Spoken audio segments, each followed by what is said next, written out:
চোখ রাখবো এই মুহূর্তের সব থেকে বড় খবরে। চাকা ঘুরলো সেই নন্দীগ্রামে। পূর্ব মেদিনীপুরের সমবায় ভোটে এবার নিরঙ্কুশ জয় পেল গেরুয়া শিবির। রীতিমতো খাতা খুলতেই পারলো না শাসক দল তৃণমূল। মূল বিষয়ে যাওয়ার আগে একটি রিকোয়েস্ট, এই ভিডিওটিকে অবশ্যই একটি লাইক দিয়ে দেবেন এবং পরবর্তী ভিডিওর আপডেট সবার আগে পাওয়ার জন্য অবশ্যই চ্যানেলটিকে সাবস্ক্রাইব করে নেবেন।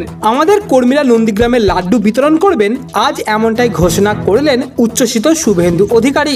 হাইকোর্টের নির্দেশে ভোট হলো নন্দীগ্রামের কালীচরণপুর সমবায় কৃষি উন্নয়ন সমিতিতে।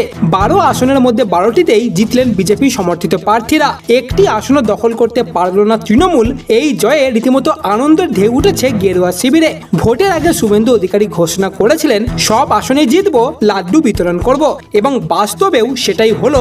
এদিন বিরোধী দলনেতা বললেন, আমি কলকাতায় যাচ্ছি, তবে আমাদের কর্মীরা নন্দীগ্রামে লাড্ডু বিতরণ করবেন। তবে আপনাদের জানিয়ে রাখি, কালীচরণপুর সমবায় কৃষি উন্নয়ন সমিতিতে ভোট হওয়ার কথা ছিল 15ই জুন, কিন্তু নিরাপত্তার কারণ দেখিয়ে ভোট স্থগিত করে দেয় প্রশাসন। প্রতিবাদে শুভেন্দুর নেতৃত্বে পথে নামে বিজেপি। শেষে হাইকোর্টের হস্তক্ষেপে ভোট হয় আজ। ভোট গ্রহণকে কেন্দ্র করে এলাকায় কড়া পুলিশি প্রহরা ছিল এবং সেই ভোট হতেই দেখা যায় রীতিমতো বড় চমক দিয়েই বিরাট জয়লাভ করে গেরুয়া শিবির।